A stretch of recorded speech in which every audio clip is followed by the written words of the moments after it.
Peace and love, everybody. Namaste. Hope you can hear the birds. I'll cut them out as soon as a car goes by.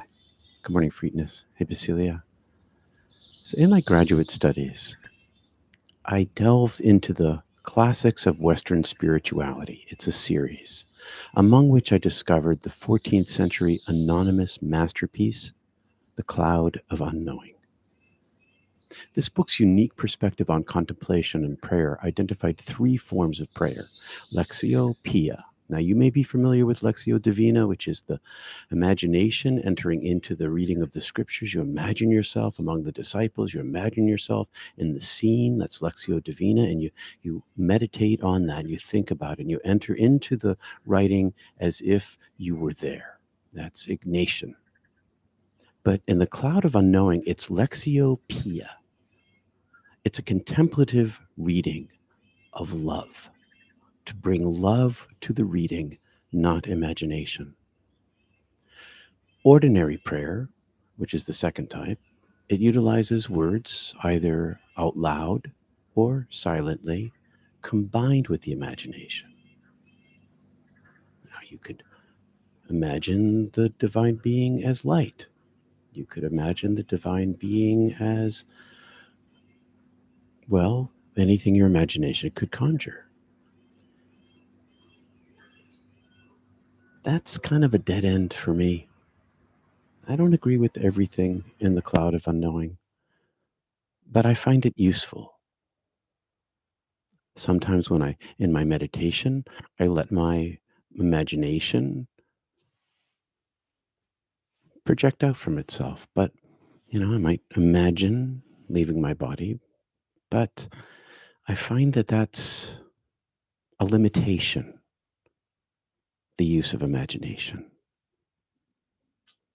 Now, the third type is a contemplative prayer. It's characterized by silence and the emptying of the mind. Here it is again. Same thing in the Yoga Sutras and the Kriyas. You empty your mind. Hatha Yoga, you empty your mind. Yogananda, you empty your mind. Jesus, you empty your mind. Intriguingly, the Cloud of Unknowing presents a paradox that in understanding God, we must embrace a state of unknowing. Really, that's where the conflict lies with imagination. This experience of unknowing is what I found and experienced when I was dead, which persisted with me upon my return to life. Hence my pursuit of unknowing, of the ineffable, the ungraspable. Clear my throat. The text clarifies that the divine cannot be reached through the intellect. Our connection is made through beingness, through love, adoration, being in the presence of it, wanting only the thing itself, loving only the unknowable itself, themselves. The Cloud of Unknowing outlines a method of clearing our thoughts and creating space in the intellect to meet the void of thought itself. The Cloud of Unknowing, the void of thought itself. Recognizing the divine as ineffable, ungraspable, unimaginable, inconceivable, unthinkable. The Cloud of Unknowing recognizing the divine as such suggests that we approach through love, presence, and simply being. Unknowing. Friends, this book stresses prayer that isn't about struggle. It's not at grasping for even healing. Instead, it's a surrender, a pivot towards love, away from our egos, a pivot towards love.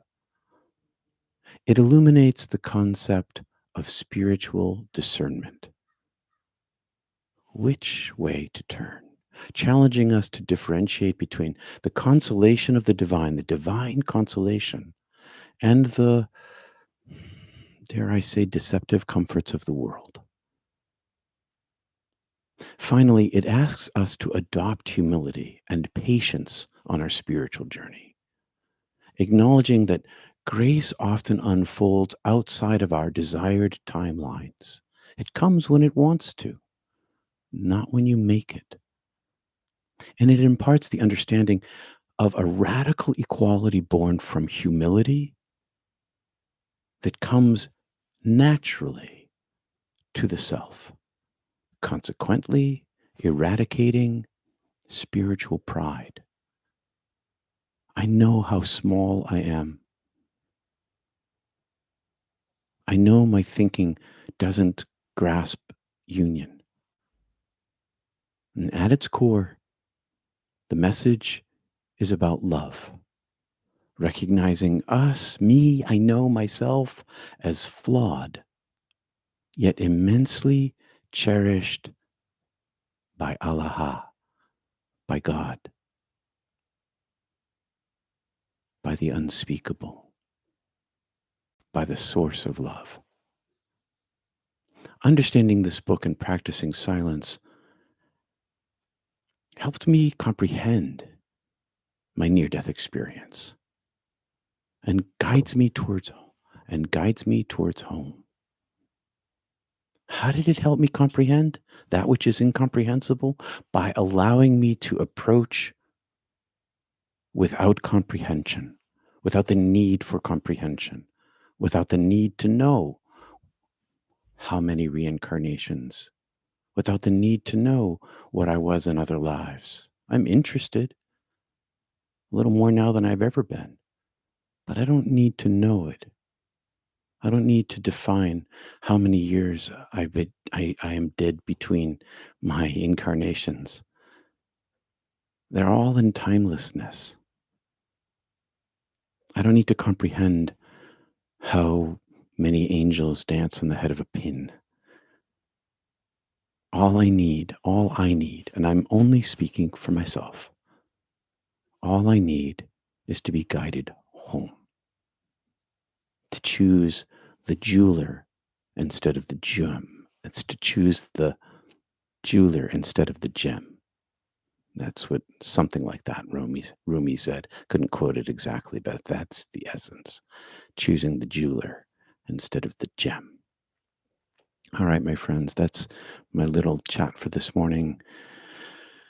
I'm glad you guys are talking to each other. Amen to that, brother. Grace comes when it wants to, not when we demand it. That's the way it works. I didn't make up the rules. I just live here. I just work for the boss. I'm not the owner. All right, my friends. If you're new here, welcome to our practice. This is really what we're about here, is the practice of the divine presence and practice of self-emptying. And if you haven't done this before, ride your breath up and down, ride like a butterfly in your palm. Ride your breath up and down. Don't grasp your mind.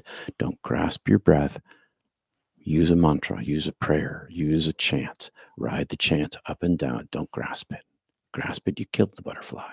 Let it sit on your palm. If you've been practicing with me for a while, practice what you practice. On Tuesdays, we get much deeper into the practices than we do here.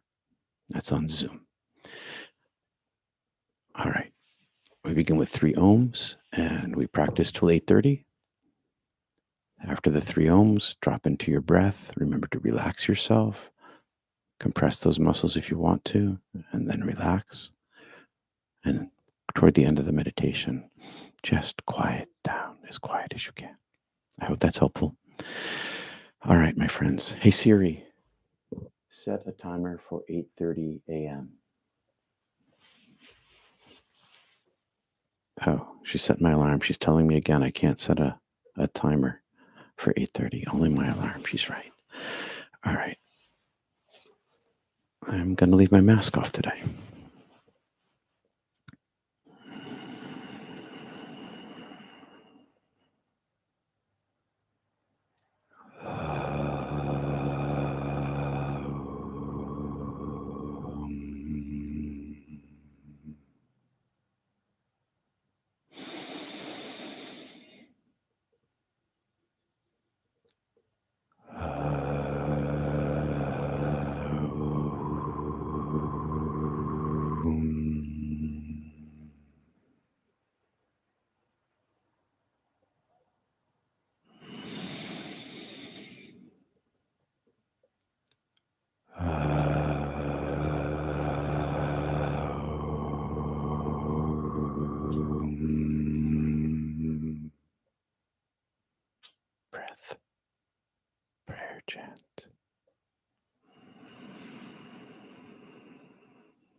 Hi, Pat. Peace and love, everyone. Peace, Kristen. Peace to you all. Namaste. Thanks for your support. See you soon, Wanda.